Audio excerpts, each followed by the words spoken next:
Subscribe कीजिए डिक्के smart biology classes channel को और बेल आइकन को दबाइए लेटेस्ट एजुकेशन वीडियो देखने के लिए।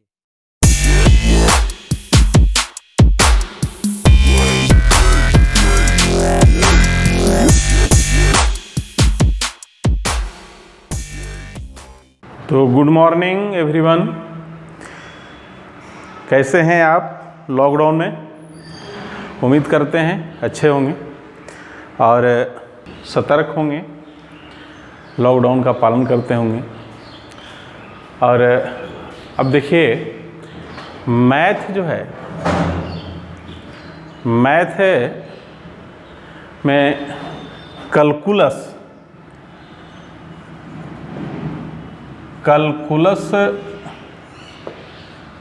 पढ़ना है हम लोग को।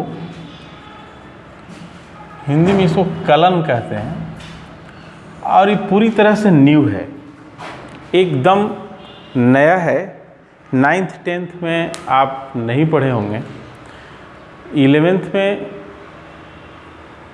हल्का फुल्का पढ़ाया गया था, थोड़ा बहुत डिफरेंशिएशन वगैरह ये सब, तो वो काम चलाने के लिए थोड़ा सा आइडिया दिया गया था कैलकुलस का।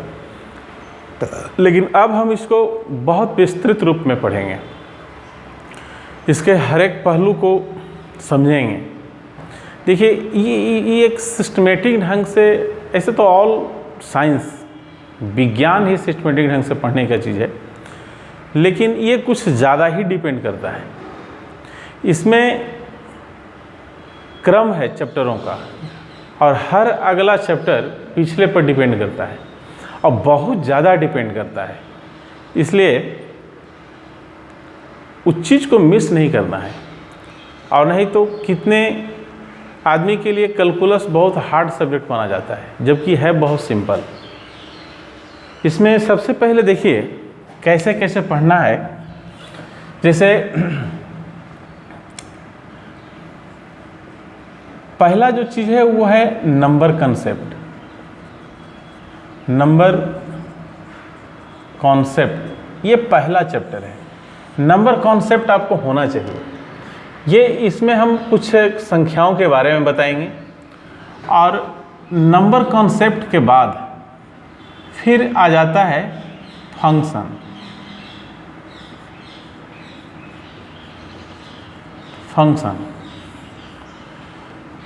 फंक्शन का फिर लिमिट निकलता है, फंक्शन का ही लिमिट निकलता है, तो उसको लिमिट कहते हैं। उसके बाद फिर फंक्शन के लिमिट के मदद से चेक किया जाता है उसके कंटिन्यूटी का,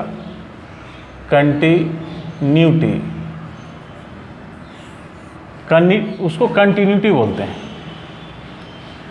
और कंटिन्यूटी के बाद डिफरेंशियबिलिटी।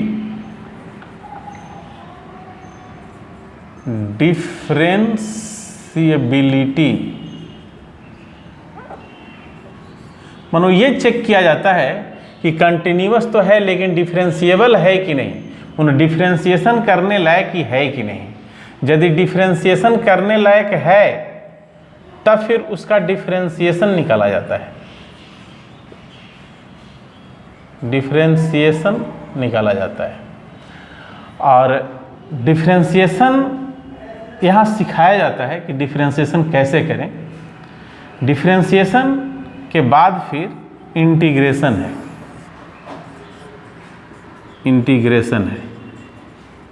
डिफरेंशिएशन करना जब सीख जाएंगे तो फिर इससे रिलेटेड बहुत सा चैप्टर है, उन सभी चैप्टरों में डिफरेंशिएशन ही करना है। जैसे आपको मैक्सिमा मिनिमा हो गया, मैक्सिमा एंड मिनिमा, और भी है इंक्रीजिंग एंड डिक्रीजिंग, और भी है टेंजेंट एंड नॉर्मल,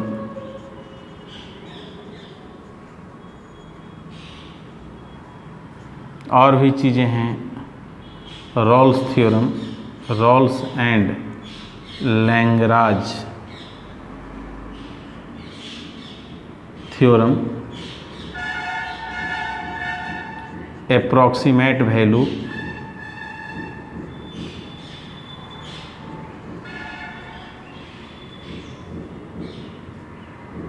इस तरह से कुछ और भी चैप्टर होगा जो जिसमें डिफरेंशिएशन ही करना है, लेकिन डिफरेंशिएशन सीख लेंगे तब। वो जब खत्म होगा तो उसके बाद इंटीग्रेशन आएगा। इंटीग्रेशन अपने आप में बहुत बड़ा चैप्टर है, और यदि इसको सीख लेते हैं आप तो फिर इससे रिलेटेड कुछ और चैप्टर हैं जो जिसमें इंटीग्रेशन के अलावा कुछ और है, लेकिन इंटीग्रेशन उसमें करना रहता है। इसमें इंटीग्रेशन सीखना है। जब सीख लेंगे तो आपको पढ़ना पड़ेगा enclosed area. Enclose area, enclose area पढ़ेंगे। फिर आप पढ़ेंगे डिफरेंशियल इक्वेशन। डिफरेंशियल इक्वेशन पढ़ेंगे जब इंटीग्रेशन करना सीख जाएंगे आप तब। और rate measure, rate measure dy by dx। तो ये पूरा कैलकुलस का ये बायोडाटा है। अब इसमें यदि नंबर कॉन्सेप्ट आप मिस किए तो बढ़िया से फंक्शन नहीं समझ में आएगा। यदि फंक्शन मिस किए तो फंक्शन का ही लिमिट निकलता है, फिर लिमिट कैसे निकाल पाएंगे जब इसी को अच्छे से नहीं समझे। फंक्शन को ही नहीं समझेंगे और फंक्शन की लिमिट निकालना है अगला चैप्टर में। और लिमिट के मदद से ही कंटिन्यूटी की जांच होती है, और कंटिन्यूटी का ही अगला फॉर्म होता है डिफरेंशियबिलिटी। और डिफरेंशियबिलिटी में जांच करना रहता है कि फंक्शन डिफरेंशिएशन के लायक है कि नहीं है। और वही यदि ना सीखेंगे तो डिफरेंशिएशन क्या करेंगे आप। डिफरेंशिएशन जब आपको आ जाएगा तभी फिर ये सारे चैप्टर बना पाएंगे, क्योंकि डिफरेंशिएशन ही इस सब में करना है और डिफरेंशिएशन ही नहीं सीखेंगे अच्छी तरह से तो फिर वो वाला आपको वीक पॉइंट हो जाएगा। और डिफरेंशिएशन का जस्ट अपोजिट होता है इंटीग्रेशन। तो जो डिफरेंशिएशन के रूल पर ही आधारित है, फिर यदि वो खराब हुआ तो ये भी खराब होगा। और इंटीग्रेशन अच्छा से नहीं सीख पाए तो फिर ये सारे चैप्टरों में इंटीग्रेशन ही करना है, तो फिर ये आप कहाँ से सीख पाएंगे। तो इस तरह से सब एक दूसरे से रिलेटेड है। इसमें कोई भी चैप्टर को गलती से भी मिस नहीं करना है। और सेकेंड ईयर में एग्जामिनेशन पॉइंट ऑफ व्यू से कैलकुलस से लगभग 60% क्वेश्चन पूछता है, और मतलब ज़्यादा ही कहिए। तो यदि आपको एग्जामिनेशन फाइट करना है तो उसके लिए बहुत ज़रूरी है कि आपका कैलकुलस बेटर होना चाहिए, और कैलकुलस को बेटर करने के लिए इस सिस्टम को फॉलो करना ज़रूरी है। इसलिए हम सबसे पहले नंबर कॉन्सेप्ट बतलाएंगे, उसके बाद फंक्शन बतलाएंगे, फिर लिमिट बताएंगे, और बारी बारी से जितना हो सके डिटेल में हम जाना चाहेंगे। ऐसे कैमरा के सामने बहुत ज़्यादा डिटेल में पढ़ाने का कोई हमको पुराना एक्सपीरियंस नहीं है, लेकिन फिर भी हम कोशिश करेंगे कि जितना हो सके डिटेल में जाएं। बहुत चीज़ होता है जो माइंड में नहीं रहता है, बच्चे जब पूछते हैं तो दिमाग में आता है और फिर उसका एक्सप्लेन होता है। तो यहाँ तो आप हैं नहीं मेरे सामने, लेकिन फिर भी जो जो चीज़ें हम बताना चाहेंगे लगभग बता लेंगे। बीच में जो छूटेगा या आपका क्वेश्चन होगा तो लाइव क्लास में आप पूछेंगे। नंबर कॉन्सेप्ट में संख्या तो आप पढ़े ही हैं, और जो आप पढ़े हैं उसी को हमें पढ़ाना है, दूसरा नहीं पढ़ाना है। नंबर जो आप जानते हैं बस वही नंबर के बारे में पढ़ना है। तो देखिए, नंबर दो तरह के होता है। जो संख्या जो है, पठन पाठन की जो क्रिया स्टार्ट हुई, पढ़ने पढ़ाने का जो सिस्टम तैयार हुआ, तो सिस्टम में दो चीज़ें अपनाया गया, एक संख्या पद्धति और दूसरा अक्षर पद्धति। जैसे 4 लिखना है तो संख्या पद्धति में ऐसे लिखेंगे या फिर ऐसे लिखेंगे 4 को, लेकिन अक्षर पद्धति में भी लिख सकते हैं। 4 ऐसे लिखेंगे या 4th। तो अक्षर पद्धति और संख्या पद्धति, ये दो मुख्य चीजें हैं। तो संख्या जो है, संख्या वो दो भागों में डिवाइड है। एक है रियल नंबर। रियल नंबर बड़ा विचित्र बात है। वास्तविक संख्या, वास्तविक संख्या मानो एक जो होता है रियल में वो संख्या होता है। जैसे आदमी दो तरह के होते हैं, एक रियल आदमी, वास्तविक आदमी, और एक काल्पनिक आदमी। रियल आदमी में जैसे हम हो गए, आप हो गए, लेकिन काल्पनिक आदमी में हो गया जैसे भूत, वो काल्पनिक आदमी है, लोग कल्पना कर लेता है। भूत हो गया, जीन हो गया, और भी वो काल्पनिक हो गए। रियल में वो है नहीं, क्योंकि रियल में रहते तो हमसे वो बात करते, उनको गालियां हम देते हैं। देवता हो गए, उनको गालियां देते हैं, उनको आना चाहिए, उनको बड़ाई करते हैं, आना चाहिए, उनको पूजा करते हैं, आना चाहिए। लेकिन ऐसा देखने को नहीं मिलता है। आप उसको बुलाने का लाख कोशिश करो, वो आपके सामने नहीं आएगा। लेकिन फिर भी कोई मानने के लिए तैयार नहीं है। लोग कहेंगे कि भूत होता है, देवता हैं, पूजा कर रहे हैं। भाई जब हैं ऐसा आपको विश्वास है तभी आप कर रहे हैं, लेकिन कहाँ हैं, कैसा उनका रंग है, कितनी लंबाई है उनकी, ये इसका वर्णन आप नहीं कर सकते। ये अलग अलग आदमी के लिए अलग अलग रूप है। कोई राम को गोरा मान लिया है, कोई सांवला मान लिया है, जैसा कल्पना कर लीजिए।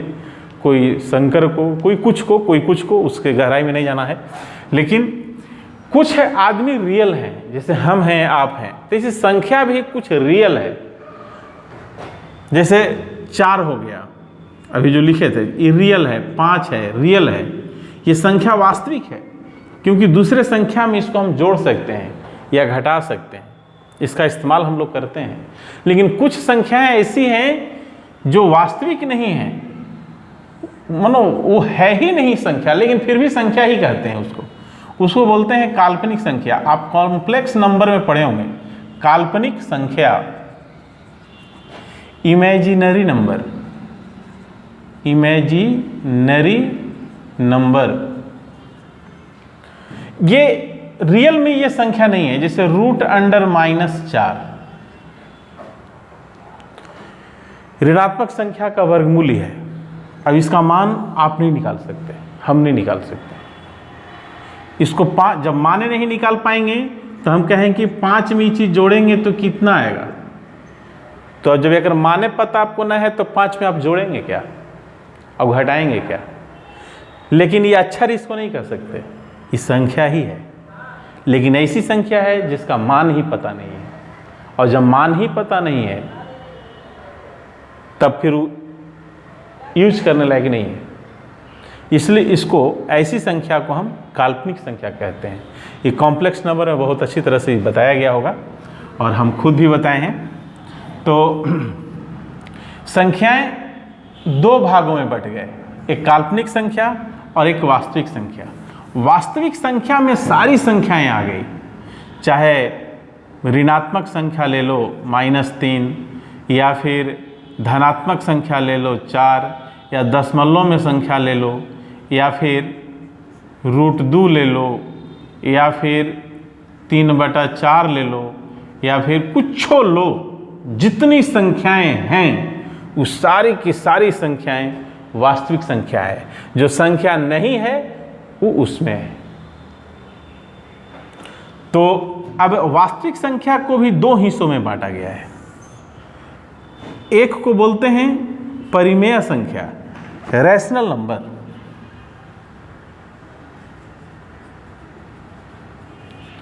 रैशनल नंबर, और दूसरी संख्या जो होता है इरेशनल नंबर।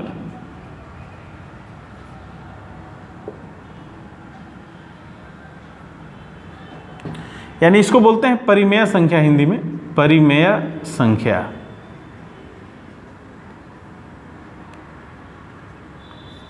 और इसको बोलते हैं अपरिमेय संख्या। इसको थोड़ा सा हमको बढ़िया से समझना है। रैशनल नंबर किसको कहेंगे? इन्हीं संख्याओं में बहुत से रैशनल हैं और बहुत से रैशनल नहीं हैं। परिमेय संख्या, और इसको बोलते हैं अपरिमेय संख्या। तो दोनों मिला करके वास्तविक संख्या हो गए, यानी वास्तविक संख्या में जितनी संख्याएं हैं वो परिमेय है, और जो परिमेय न है वो फिर अपरिमेय है। तीसरा और इसमें कुछ नहीं है, बस यही दोनों संख्या का पूरा होल इन्वर्स है रियल नंबर का। तो अब इनमें से कौन कौन संख्या परिमेय होगा, इसके लिए डिफिनीशन, जो परिभाषा जो दिया गया है, वो परिभाषा आपको पता होगा कि वैसी संख्या जो P/Q के रूप में हो, और यदि ना हो तो किसी मेथड से हम P/Q के रूप में उसको ले आएं, लाने में हम सक्षम हो जाएं, तो वो सभी संख्याएं परिमेय संख्या कहलाती है। लेकिन अपरिमेय संख्या के बारे में कहा जाता है कि अपरिमेय संख्या वे संख्याएं हैं जो न तो P/Q के रूप में है और किसी भी मेथड से आप उसको P/Q के रूप में ला भी नहीं सकते हैं, तो वे सभी संख्याएं अपरिमेय संख्या कहलाती है। ठीक है। अब अपरिमेय संख्या जो है उसका तो आगे ब्रांच नहीं है, लेकिन परिमेय संख्या का है। ये अपरिमेय संख्या है, बाकी इसमें सारे परिमेय संख्याएं हैं। जैसे इसको आप 4 को P/Q के रूप में ला सकते हैं, इसको भी लिख सकते हैं 15/10, तो सब P/Q के रूप में आएगा, ये नहीं आएगा। खैर, हम इसकी चर्चा फिर आगे करेंगे और बहुत विस्तृत रूप में करेंगे, यही हमको मेन पढ़ाना भी है। लेकिन आगे ज़रा था देख लें, इसका डायग्राम जब खींच रहे हैं तो पूरा डायग्राम पहले खींच लेते हैं। तो रैशनल नंबर का 2 भाग, एक भाग जो होता है वो कहलाता है इंटीजर, पूर्णांक उसको कहते हैं, और दूसरा को बोलते हैं फ्रैक्शन।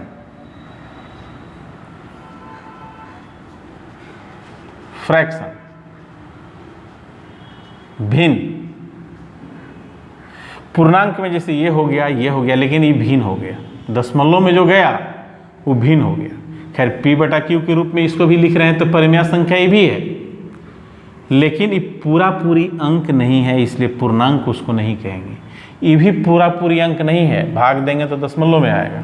तो जो दशमलव में आ रहा है वो फ्रैक्शन, और जो पूरी संख्या है दशमलव में जो नहीं है वो इंटीजर, वो पूर्णांक कहलाएगा। अब पूर्णांक भी 3 तरह के, एक होता है ऋणात्मक पूर्णांक, नेगेटिव इंटीजर, एक होता है 0, शून्य, और एक होता है धनात्मक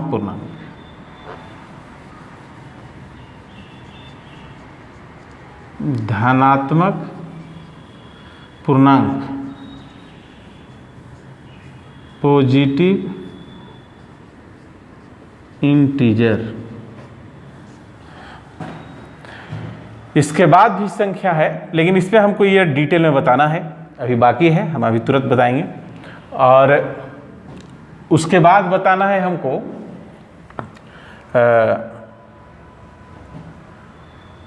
मोड, मापांक, और इंटीजर, पूर्णांक और भिन्न, ये चीज़ें भी अलग अलग से बताना है। मॉडुलस बताना है, इसको मॉडुलस कहते हैं। पूर्णांक, महत्तम पूर्णांक हो उसको, महत्तम पूर्णांक, और पूर्णांक का भिन्न या संख्या का भिन्न, फ्रैक्शन, इसको इंटीजर कहते हैं। इंटीजर और इसको फ्रैक्शन कहते हैं। ये चीज़ें भी पढ़ना है। जैसे कोई संख्या x है तो x का मापांक ऐसे लिखा हुआ देखे होंगे आप, उस x जो संख्या है उसका महत्तम पूर्णांक का निरूपण ऐसे होता है, और फ्रैक्शन जो होता है उसको ऐसे निरूपित करते हैं। तो इन चीज़ों को भी हमको पूरा बेसिकली समझना है कि इसका मतलब क्या होता है कैलकुलस में, उसको समझना बहुत ज़रूरी है। लेकिन आइए पहले हम परिमेय संख्या के बारे में समझते हैं। परिमेय संख्या, पहले इसको आप उतार लेंगे, कहीं उतार लेंगे, उसके बाद देखिए परिमेय संख्या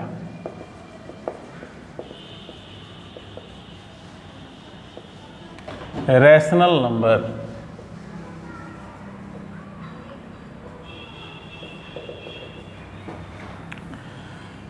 यदि कोई संख्या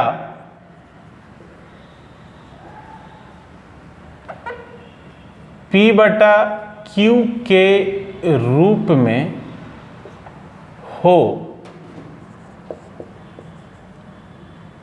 हो या किसी विधि के द्वारा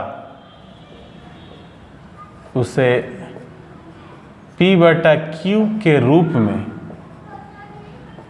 लाया जा सके तो उसे परिमेय संख्या कहते हैं।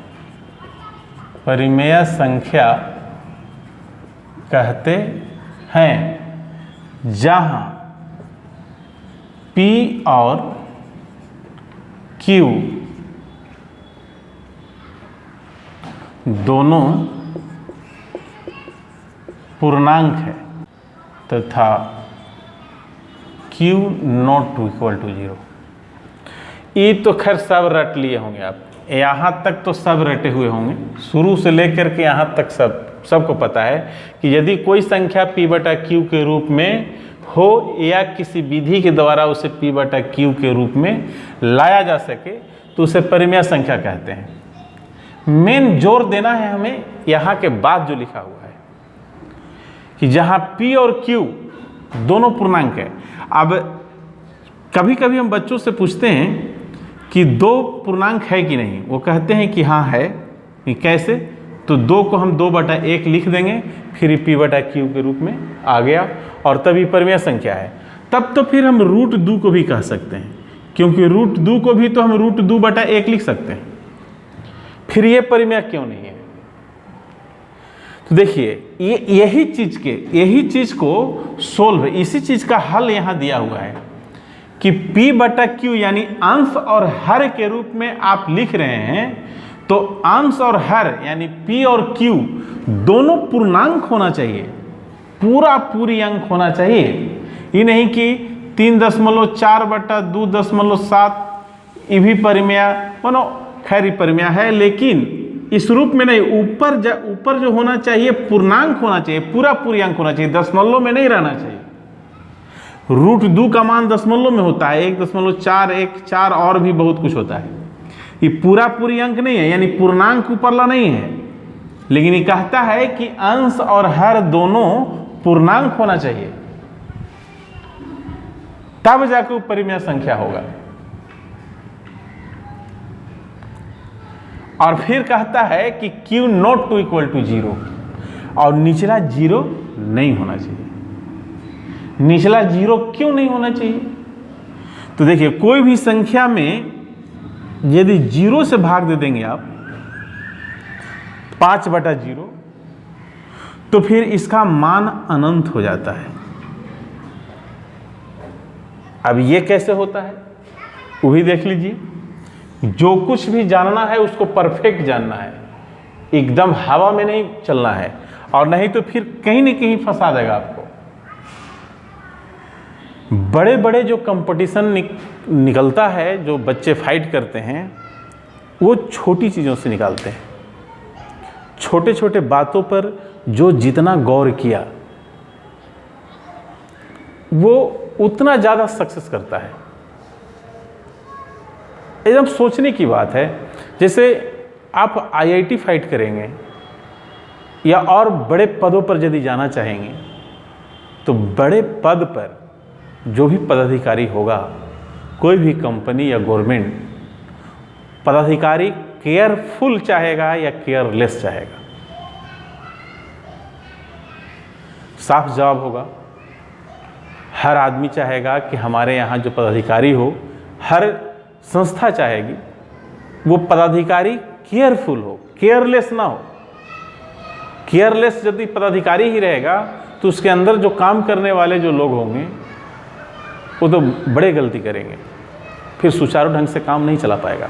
तो बड़े पदों पर उन्हीं लोगों को बैठाया जाता है जो केयरफुल हों, एक एक बात को जो केयर करते हों।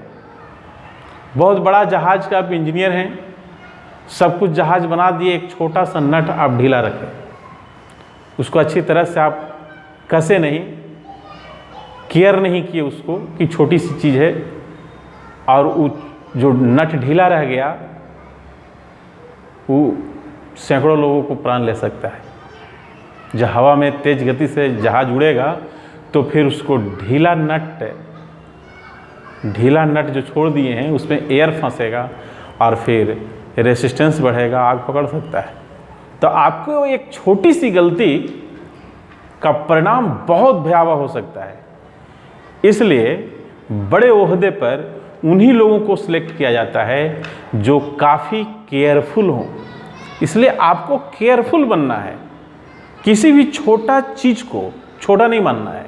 कंपटीशन में जब क्वेश्चन सेट किया जाता है तो इन सारी बातों को क्वेश्चन जो सेटर होते हैं वो हमेशा ध्यान में रखते हैं, और क्वेश्चन सेटिंग उस तरह से किया जाता है कि केयरलेस जो स्टूडेंट होगा वो फंस जाएगा, लेकिन जो केयरफुल होगा, जो छोटी छोटी बातों को जो केयर करता होगा, वही उन क्वेश्चनों को बना पाएगा। इसलिए आपको किसी भी छोटा चीज़ को छोटा नहीं समझना है, उसको पूरी तरह से केयर करना है, एकदम बारीकी से बारीकी तक खंगाल के छोड़ना है ताकि उसके और अंदर से क्वेश्चन न निकाल पाए, यहाँ तक जानकारी ले लेना है। तो हम कह रहे थे कि किसी भी संख्या में जब 0 से आप भाग देंगे तो इन्फिनिटिव हो जाता है, लेकिन क्यों इन्फिनिटिव हो जाता है ये बात हम बताने जा रहे थे। तो जैसे देखिए, आइए, संख्या जो है, मान लीजिए 0 यहाँ है, 1 यहाँ है, 2 यहाँ है, और उधर 3 4 5 है, इधर -1 है और भी इधर है। तो भाग या गुना के लिए 1 जो होता है उस सेंटर पॉइंट होता है।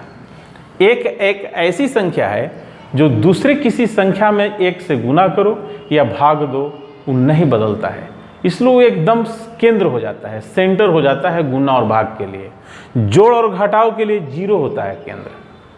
0 को जोड़िए या घटाइए कोई फर्क नहीं पड़ता है, लेकिन 0 से लेफ्ट वाले को जोड़िएगा तो मान घटेगा, और 0 से राइट साइड वालों को जोड़िएगा तो मान उस संख्या का बढ़ जाएगा, और 0 को जोड़िएगा या घटाइएगा तो कोई फर्क नहीं पड़ेगा।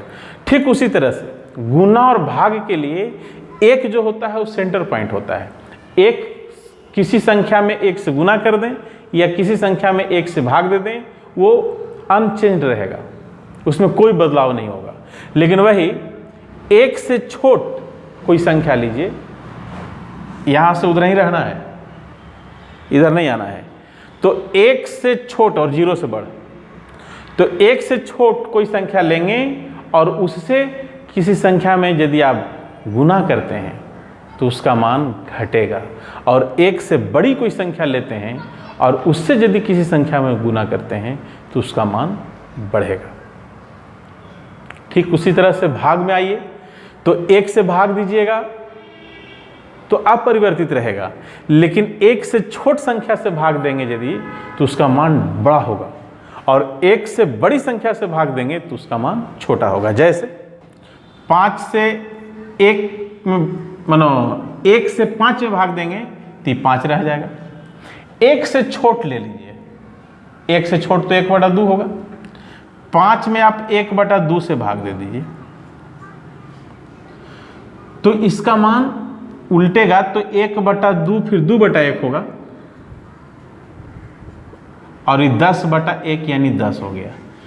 1/2 से भी छोटा ना होगा 1/3। आप इंटर में हैं, इतना समझाने की जरूरत हमको नहीं पड़ना चाहिए। 1/2 से भी छोटा 1/3 होगा, और जब 1/2 से छोटा यानी 1/3 से जब भाग देंगे तो एकर मान जैसे ही सोल्व हुआ उसके अनुकूल इसका मान 15 होगा। और 1/3 से भी छोटा 1/100 होगा।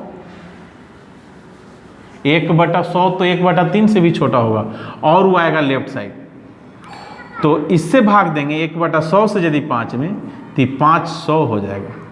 और अबरी भाग दीजिए 1/100 से भी छोट 1/1 लाख से भाग दीजिए,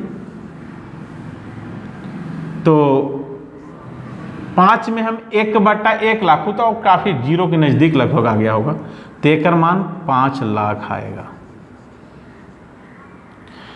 1/10 लाख से भाग दीजिए तो ओकर मान 50 लाख आएगा। जरा इसको गौर कीजिए, 1 से भाग दिए थे तो नहीं बदला, 5 पाँचे रह गया। 1 से छोट से भाग दिए, मान बढ़ गया।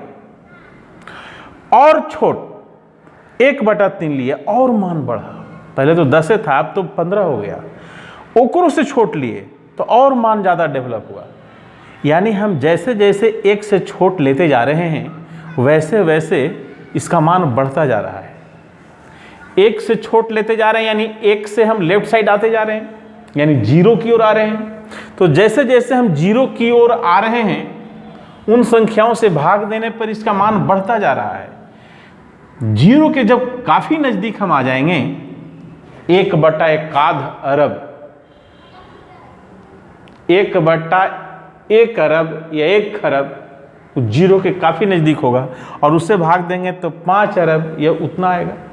यानी जैसे जैसे 0 के नज़दीक आप जा रहे हैं वैसे वैसे इसका मान बढ़ता जा रहा है। 0 के यदि काफ़ी नज़दीक आप पहुंच जाएंगे तो इसका मान भी बहुत बड़ा हो जाएगा। 0 के इतना नज़दीक पहुंच जाइए कि उससे नज़दीक कुछ होता ही नहीं है और उससे भाग दीजिए तो एकर मान भी इतना बड़ा हो जाएगा कि उससे बड़ा कुछ होता ही नहीं है। तो 0 के नज़दीक जाइए इतना ताकि उससे नज़दीक कुछ नहीं होता है, तो फिर तो 0 पर पहुंच गए। तो एकर मान फिर इतना बड़ा हो जाएगा कि उससे बड़ा कुछ होता ही नहीं है, तो सबसे बड़ा होगा। और सबसे बड़ा संख्या को ना तो आप लिख सकते हैं और ना पढ़ सकते हैं, क्योंकि यदि लिख देंगे तो ओकरा में 1 जोड़ के फिर उसको और आगे बढ़ा देगा। इसे सबसे बड़ी संख्या को ना तो आप लिख पाएंगे और ना बोल पाएंगे। बोलेंगे तो ओकरों में 2, 4 या 10 या 1 कुछ जोड़ करके और उसका मान भी बढ़ा देगा, तो सबसे बड़ी संख्या हो जाएगा। 0 के सबसे नज़दीक की संख्या है ये, इसलिए ये सबसे बड़ी संख्या आएगा। तो फिर इस संख्या एक ऐसा आएगा जिसको न तो आप पढ़ सकते हैं और ना उसको आप लिख सकते हैं और न बोल सकते हैं। तो वैसी संख्या का कहाँ इस्तेमाल करेंगे? ये जब ऐसी संख्या है जिसको ना तो हम बोल पाएंगे और ना इसको लिख पाएंगे, तो फिर इसको दूसरे संख्या में जोड़े और घटावे के जब नौबत आएगा तो आप क्या जोड़ेंगे और क्या घटाएंगे। इसलिए ये जो चीज़ हो जाता है वो अपरिभाषित हो जाता है। अपरिभाषित भाषा में यानी उसको बोला नहीं जा सकता है। परिभाषित उसको कहते हैं जिसको भाषा के रूप में जिसके बारे में बोला जा सके। अपरिभाषित यानी जिसको भाषा के रूप में यानी जिसके बारे में बोला ही नहीं जा सके, तो यह अपरिभाषित है। इन्फिनिटिव अनंत, इन्फिनिटी है। तो किसी भी संख्या में 0 से भाग देंगे तो अनंत आ जाएगा और अनंत फिर यूजलेस हो जाता है, उसको आप इस्तेमाल नहीं कर सकते हैं। तो इसलिए अंश तो कुछ चलेगा कुछ भी, लेकिन हर 0 नहीं होना चाहिए। तो P/Q के रूप में यदि कोई संख्या है तो P और Q दोनों पूरी अंक होना चाहिए, दशमलव में वाली संख्या नहीं होनी चाहिए। और निचला Q, निचला जो हर है उस 0 नहीं होना चाहिए। निचला 0 जहां हुआ तो फिर उसका मान अनंत हो जाएगा और अनंत हो जाएगा तो फिर उसको आप इस्तेमाल नहीं कर सकते।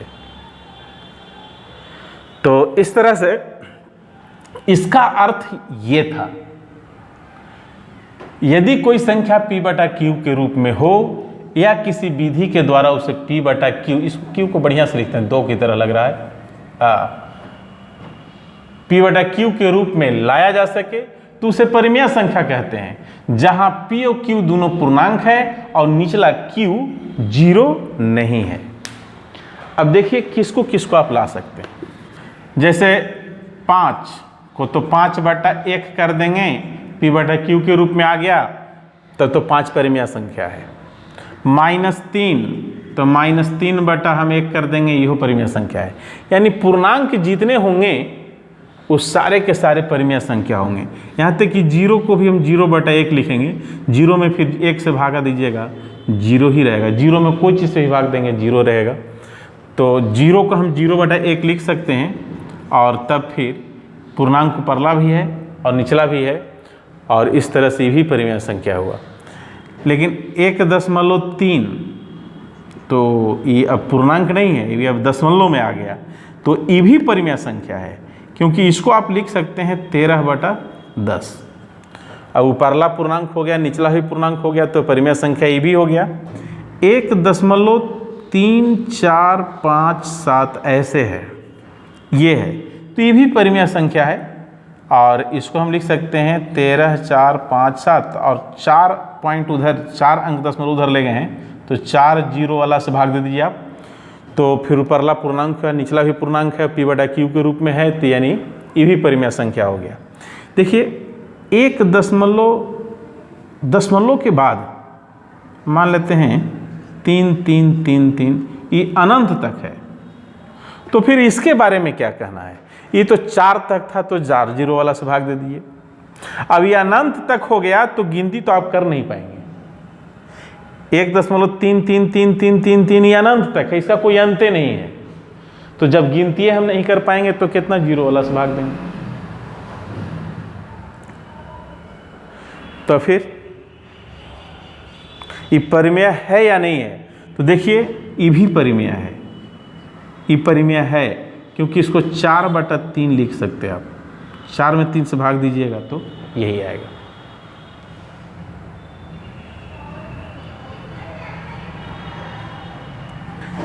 एक दशमलव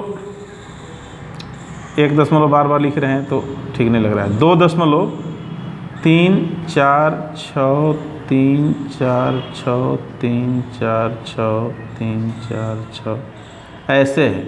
ई परिमेय है कि नहीं है?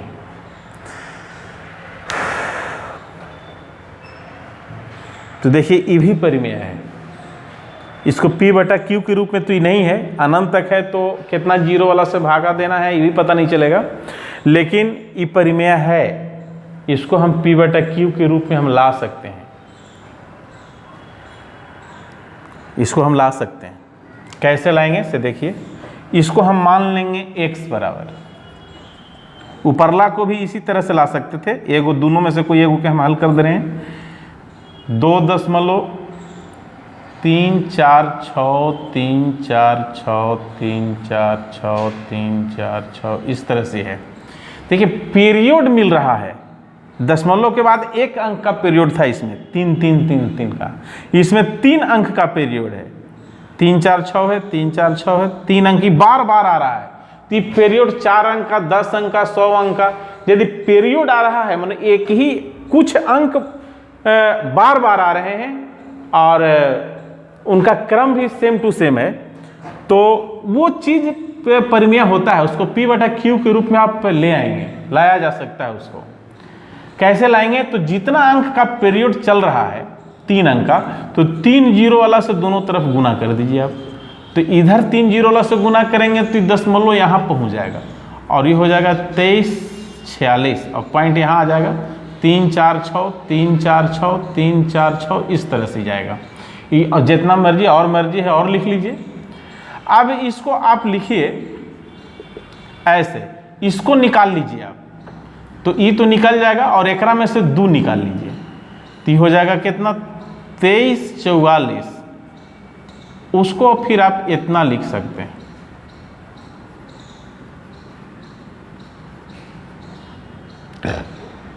तेईस 44 में ये जोड़िएगा तो इतना आ जाएगा।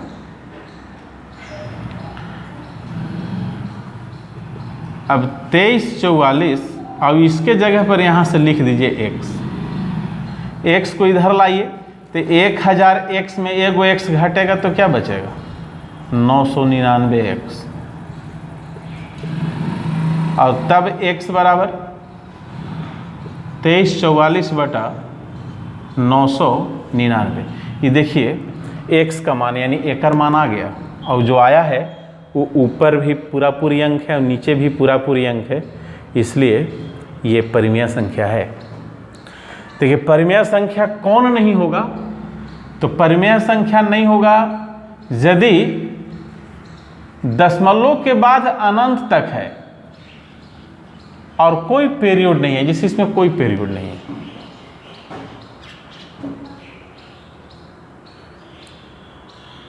y का मान दशमलव के बाद उधर देखिए कोई पीरियड नहीं है और अनंत तक भी है। यदि पीरियड नहीं है तो जैसे इसमें ही पीरियड नहीं है लेकिन ये अनंत तक नहीं है, तो उसको हम उस तरह से कर लिए और ये परिमेय हो गया। दशमलव के बाद अनंत तक है और पीरियड भी नहीं है, तब फिर वो संख्या अपरिमेय होता है। उसको आप किसी भी विधि के द्वारा p/q के रूप में नहीं ला सकते। जैसे √2 हो गया, एकड़ मान 1.414 के बाद कुछ चीजें आता है, पीरियड कहीं नहीं मिलता है। √3 का मान हो गया 1.732 के बाद भी जो आता है उसका पीरियड नहीं मिलता है कहीं तक भी। पाई जो हो गया 1.4 3.4 के बाद जो दशमलव के बाद जो आता है उसमें पीरियड नहीं होता है, तो पाई अपरिमेय है। लेकिन पाई का मान कितना कहते हैं कि भाई तो 22/7 होता है। पाई का रियल मान 22/7 नहीं होता है, अप्रोक्सीमेट वैल्यू ही है, लगभग 22/7 होता है। और 22/7 परिमेय है, ये तो साफ परिमेय है। 22 भी पूर्णांक है, 7 भी पूर्णांक है, तो परिमेय है। लेकिन पाई परिमेय नहीं है, क्योंकि पाई का मान 22/7 होता ही नहीं है। और दशमलव के बाद एक, अब तो कंप्यूटर से दशमलव के बाद 1 लाख डिजिट तक देखा गया और कहीं भी उसमें पीरियड नहीं मिला। पीरियड जो ही मिलेगा तो इस मेथड से उसको हम ले आएंगे परिमेय संख्या के रूप में, लेकिन पीरियड कहीं नहीं मिला। पाई क्या है, तो किसी भी वृत्त का संपूर्ण परिधि और उसके व्यास का जो लंबाई है इनका अनुपात है, परिधि बटा व्यास। पाई जो होता है परिधि बटा व्यास होता है, ये दोनों का अनुपात ही पाई कहलाता है। और जब ऐसा कंप्यूटर से दोनों में जब भाग दिया गया परिधि में व्यास से, तो दशमलव के 1 लाख अंक तक डिजिट निकाला गया, लेकिन कहीं पीरियड नहीं मिला। इसलिए अभी तक के ज्ञात संख्याओं में ये अपरिमेय है। ठीक है, अभी हमको बहुत सा चीज़ बताना है, लेकिन इस चीज़ को आप उतार लेंगे। आप परिमेय संख्या और परिमेय संख्या को फिर से नेक्स्ट क्लास में हम थोड़ा सा हल करेंगे, थोड़ा सा चर्चा करेंगे और आगे बढ़ेंगे। हम नेक्स्ट क्लास में मापांक, उसका मतलब बतलाएंगे, इसका मीनिंग बतलाएंगे और इसका मीनिंग बतलाएंगे। बहुत टिपिकल टाइप का क्वेश्चन इस पर बनता है, तैयार होता है, इसलिए उनको जानना बहुत ज़रूरी है। इसलिए नेक्स्ट जो मैथ का क्लास चलेगा उसको मिस नहीं करेंगे। ठीक है, थैंक यू।